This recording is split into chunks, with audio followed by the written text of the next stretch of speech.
आज हमारे हाथ सूरदास जी का एक 4 पंक्तियों का पद लगा है। ये श्री वल्लभाचार्य जी को समर्पित है।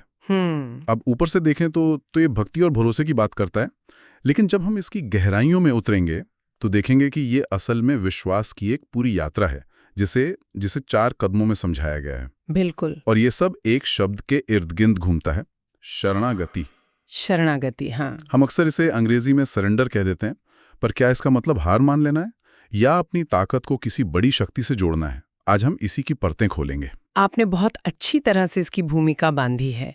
ये पद सिर्फ एक कविता नहीं, बल्कि एक मनोवैज्ञानिक रोड मैप है। Road map. हाँ, ये दिखाता है कि कैसे एक इंसान अपनी सीमाओं को पहचान कर, अपने अहंकार को उसको परे रखकर एक ऐसे भरोसे को पाता है जो बाहरी परिस्थितियों से हिलता नहीं है। ये सिर्फ भक्ति के बारे में नहीं है, ये मन की स्थिरता और जीवन को देखने का एक नया नजरिया पाने के बारे में भी है। तो चलिए इस यात्रा के पहले कदम से शुरू करते हैं, जो इस पूरे पद की नींव है। दृढ़ इन चरणन केरो भरोसों, यानी मुझे इन चरणों में अटूट विश्वास है। अब अटूट विश्वास की बात तो हम अक्सर सुनते हैं, लेकिन आज की दुनिया में जहां हमारे पास हर चीज के लिए प्लान बी प्लान सी होता है, सही बात है, वहां किसी एक चीज पर इतना दृढ़ भरोसा करने का असल में मतलब क्या है? ये बहुत अच्छा सवाल है। यहाँ दृढ़ भरोसों का मतलब सिर्फ उम्मीद या आशा नहीं है, ये एक चुनाव है। कैसा चुनाव? लेकिन ये चुनाव विकल्पों में से किसी एक को चुनने जैसा नहीं है। ये बाकी सभी विकल्पों को अपने मन से हटा देने का चुनाव है। अच्छा। सोचिए, जब जहाज तूफान में फंस जाता है तो कैप्टन एक लंगर डालता है। उस वक्त उसका भरोसा उस लंगर पर होता है, लहरों की दिशा पर या हवा के रुख पर नहीं। श्री महाप्रभु जी के चरण यहाँ उसी लंगर की तरह हैं। भक्त कह रहा है कि बाहर चाहे सुख का तूफान आए या दुख का, सफलता की लहरें हों या असफलता का बवंडर, मेरा मानसिक लंगर एक ही जगह पर टिका रहेगा। ये बात दिलचस्प है, पर क्या इसमें एक खतरा नहीं है? कैसा खतरा? कि इंसान अपनी जिम्मेदारियों से ये सोचकर मुंह मोड़ ले कि अब तो सब कुछ प्रभु के हाथ में, मुझे कुछ करने की जरूरत नहीं। कहीं ये निष्क्रियता को तो बढ़ावा नहीं देता? ये एक बहुत ही व्यावहारिक शंका है और अक्सर शरणागति के सिद्धांत को गलत इसी तरह समझा जाता है। अच्छा। दृढ़ भरोसे का मतलब कर्म छोड़ना नहीं है। तो फिर क्या है? बल्कि कर्म के फल की चिंता छोड़ना है। आप अपना काम पूरी लगन से करते हैं, लेकिन नतीजा क्या होगा, इस तनाव से खुद को मुक्त कर लेते हैं।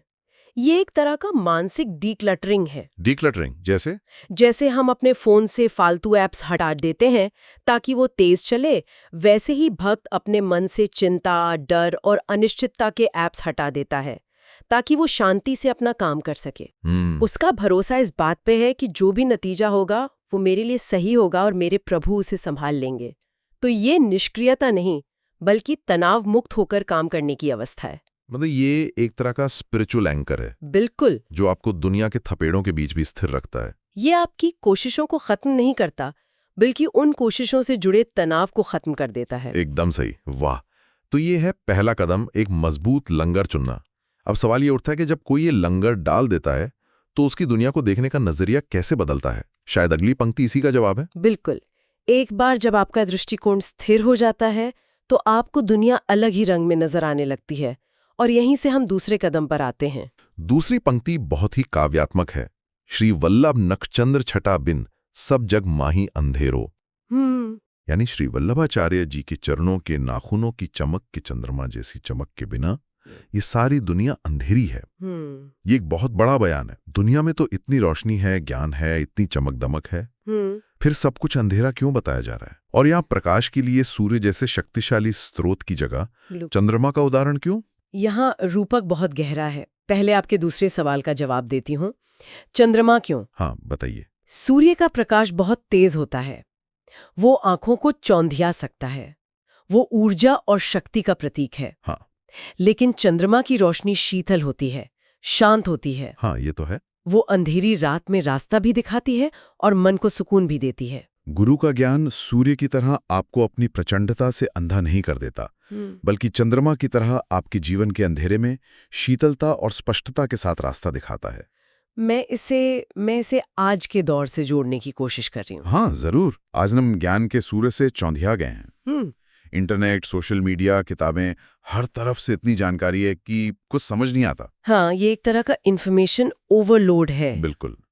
तो क्या गुरु का ज्ञान उस चंद्रमा की तरह है जो उस सारे शोर से जरूरी प्रकाश को फिल्टर करके शांति और स्पष्टता के साथ हम तक पहुंचाता है? आपने एकदम सही नस पकड़ी है। यही इस रूपक का आधुनिक अर्थ है। यहाँ अंधेरा जानकारी की कमी नहीं है, बल्कि दिशा की कमी है। अच्छा, दिशा की कमी। आपके पास गूगल मैप्स पर दुनिया का हर रास्ता हो सकता है, लेकिन अगर आपको ये नहीं पता कि जाना कहाँ है, तो वो सारा डेटा बेकार है, वो अंधेरा ही है। बात तो सही है। ये पद कहता है कि गुरु के मार्गदर्शन के बिना दुनिया की सारी दौलत, सारे रिश्ते, सारा ज्ञान आपको सही मंजिल तक नहीं पहुंचा सकते। वे आपको व्यस्त रख सकते हैं, लेकिन शांति नहीं दे सकते। इसलिए उनके बिना ये सब अंधेरा है। ये दूसरा कदम है, ये महसूस करना कि बाहरी चमक दमक के बावजूद असली रोशनी एक आंतरिक स्रोत से आती है। ठीक है, तो यात्रा के 2 पड़ाव पूरे हुए। पहले एक मजबूत लंगर चुना, फिर उस लंगर की मदद से दुनिया को एक नए नजरिए से देखा और समझा कि असली रोशनी कहाँ है। अब अगर ये नया नजरिया इतना शक्तिशाली है, तो उन पुराने तरीकों और साधनों का क्या होगा जो हम अब तक इस्तेमाल करते आए हैं? और यहीं पर तीसरी पंक्ति आती है। हाँ, और ये पंक्ति शायद आज के सेल्फ हेल्प और हसल कल्चर के दौर में सबसे ज्यादा विचार करने लायक है। पंक्ति है, साधन और नहीं या कली में जांसो होत निवेरो। इसका मतलब है कि इस कलयुग में भवसागर से पार होने के लिए कोई दूसरा साधन काम नहीं करता। ये तो बहुत ही एक्सक्लूसिव बयान है। हमारे शास्त्रों में तो ज्ञान, कर्म, योग, तपस्या जैसे अनगिनत मार्ग बताए गए हैं।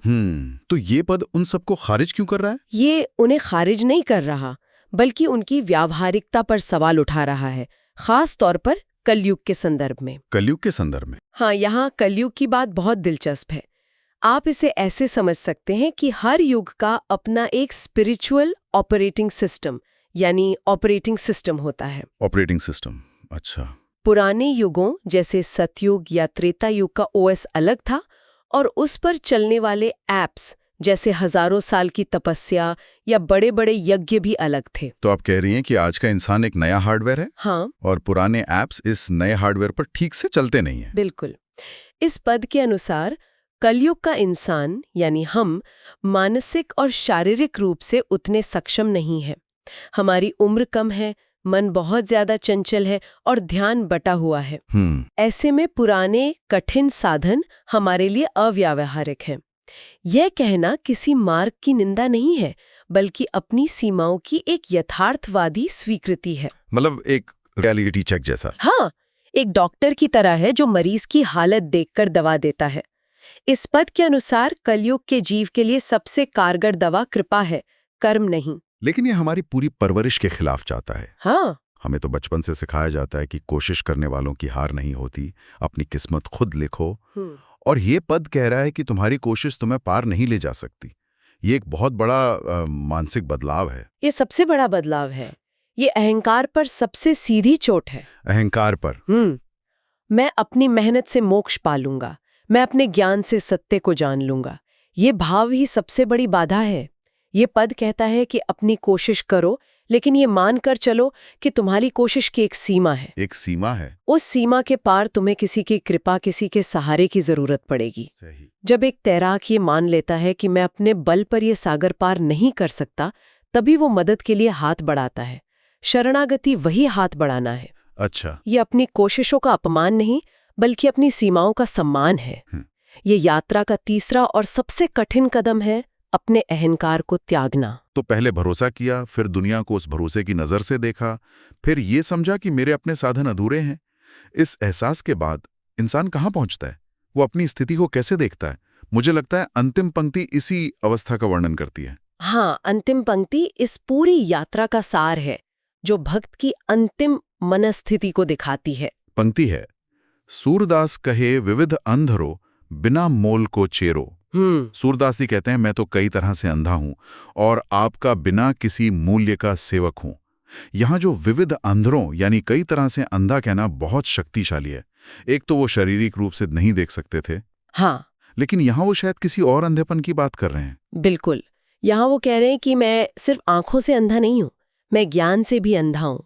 मुझे सही गलत का पूरा विवेक नहीं है। मैं मोह में अंधा हूँ, दुनिया की चीजों में फंसा रहता हूँ। मैं अहंकार में अंधा हूँ, खुद को कुछ समझ बैठता हूँ। वो अपनी हर कमी को पूरी ईमानदारी से स्वीकार कर रहे हैं। ये रैडिकल हॉनेस्टी की पराकाष्ठा है। और फिर वो कहते हैं बिना मोल को छेरो, यानी बिना कीमत का दास। ये सुनने में थोड़ा अजीब लगता है। कोई खुद को बेकार या बिना मूल्य का क्यों कहेगा? आज के दौर में तो हम सेल्फ वर्थ और सेल्फ लव की बात करते हैं। ये एक और गहरा मनोवैज्ञानिक बिंदु है।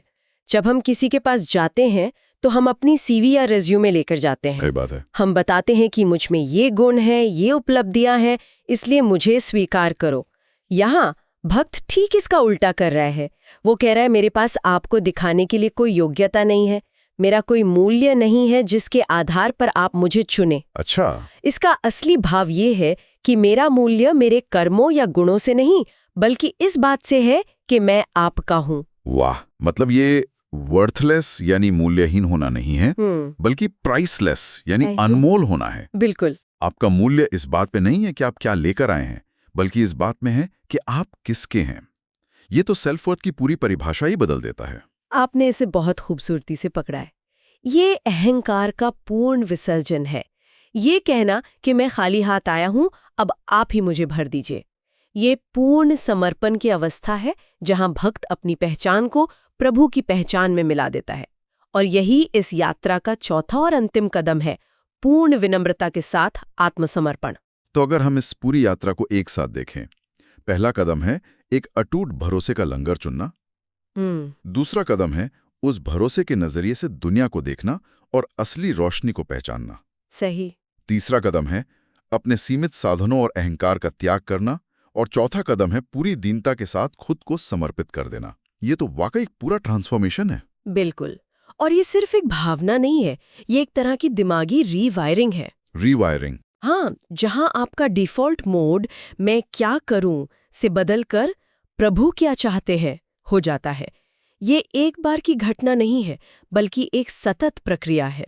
जब भी जीवन में संदेह या अहंकार सिर उठाए, भक्त वापस पहले कदम पर लौटता है, अपने उस दृढ़ भरोसे पर। ये बात केवल एक संप्रदाय या एक धर्म तक ही सीमित नहीं लगती। नहीं, बिल्कुल नहीं। दुनिया की लगभग हर आध्यात्मिक परंपरा में आपको अपनी सीमाओं को स्वीकार करने और एक बड़ी शक्ति पर भरोसा करने का ये भाव किसी न किसी रूप में जरूर मिलेगा। हाँ, ये एक सार्वभौमिक सिद्धांत है, क्योंकि ये इंसान की एक मूलभूत सच्चाई को संबोधित करता है कि हम अपनी पूरी कोशिश के बाद भी सब कुछ नियंत्रित नहीं कर सकते। और जहां हमारा नियंत्रण खत्म होता है, वहां से विश्वास का क्षेत्र शुरू होता है।